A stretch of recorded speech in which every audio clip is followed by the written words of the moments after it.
Good morning, family. Good morning. October 25, 2025. Timoteo. 1 Timoteo 4:1 hanggang 5. Ang pamagat po, mga huwad na guro. Maliwanag ang sinasabi ng Espiritu na sa mga huling araw ay tatalikuran ng mga ilang ang pananampalataya.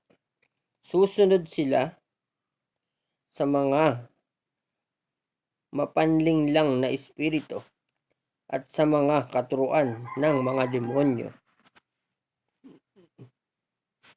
Ang katuroang ito ay pinapalaganap ng mga taong sinungaling at may mga bunhi, may mga manhid na bunhi.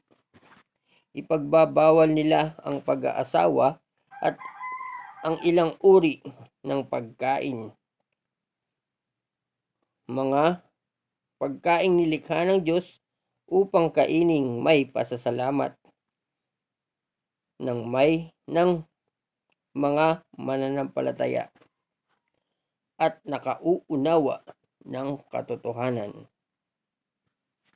Ang lahat ng nilikha ng Diyos ay mabuti at walang dapat ipalagay na masama.